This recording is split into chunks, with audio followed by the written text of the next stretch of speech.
This is Marc, and here are my takeaways from the new book by Daniel Pink, The Power of Regret: How Looking Backward Moves Us Forward.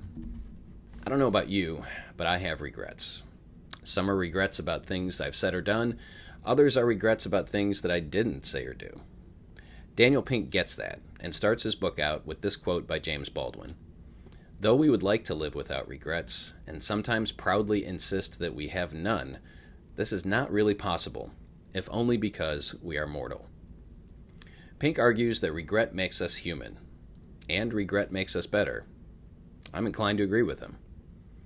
He says that the purpose of regret is to make us feel worse today to help us do better tomorrow. One way that Pink says that we can learn from regrets is by focusing on at least instead of if only. This is a major takeaway of the book and one that we can all probably benefit from. One of my regrets is that I kind of wasted my time in college. I was supposed to be getting a history degree to teach, but I didn't think about taking any education classes. Believe it or not, my advisor never advised me to do that. Instead of looking back and saying, if only my advisor actually, advised me, I can say, at least I got a college degree, or at least I met my wife while in college. Pink states that research shows that regret, handled correctly, offers 3 broad benefits. Number 1, it can sharpen our decision-making skills. Number 2, it can elevate our performance on a range of tasks. And number 3, it can strengthen our sense of meaning and connectedness. Leaning into regret improves our decision-making process because the stab of negativity slows us down. We need the ability to regret our poor decisions, to feel bad about them, precisely so we can improve those decisions in the future. Quote, stashing negativity in your emotional basement merely delays the moment when you must open the door and face the mess you've stored inside. This really hit home for me, looking back on my panic attack in 2016. I wasn't dealing with some recent regrets in a healthy way, and it knocked me on my ass, mentally and physically. Quote, feeling is for thinking. Don't dodge emotions, don't wallow in them either. Confront them. Use them as a catalyst for future behavior. If thinking is for doing, feeling can help us think. Pink relies on the research of others, but also uses his own World Regret Survey responses to give us the 4 core regrets. Foundation regrets, which are related to health, education, and careers.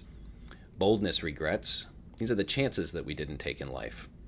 Moral regrets, cheating, lying, stealing, bullying. And connection regrets, not keeping in touch with that best friend, or not trying to repair that broken relationship. There's great content fleshing out all of the above, but the one that hit home for me was the connection regret. And a study that began 84 years ago shines a light on why connection is so important. In 1938, a group of Harvard researchers began tracking the health of 238 Harvard sophomores, hoping that the study would reveal clues to leading healthy, happy lives. Their sample base was pretty biased, educated white men, so they later expanded the group to include the men's families, and still later, over 450 inner-city Boston residents. Here's what they found. Quote, close relationships more than money or fame are what keep people happy throughout their lives. Those ties protect people from life's discontents, help to delay mental and physical decline, and are better predictors of long and happy lives than social class, IQ, or even genes. Robert Waldinger, the current director of the Harvard study, says it best. Taking care of your body is important, but tending to your relationships is a form of self-care too.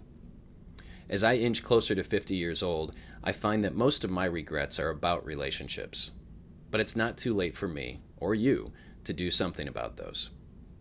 Regarding our connection regrets, Pink says, quote, you're almost always better off to err on the side of showing up. And if it's awkward, then it's awkward, and you'll live. It'll be fine. But if you don't show up, it's lost forever. Most of us don't like to think about our regrets, let alone talk about them. But being imperfect, making mistakes, and encountering life difficulties is part of the shared human experience. Pink's prescription, quote, a solid foundation, a little boldness, basic morality, meaningful connections. The negative emotion of regret reveals the positive path for living. Wise words, and maybe easier said than done, but a path for living that most of us can aspire to.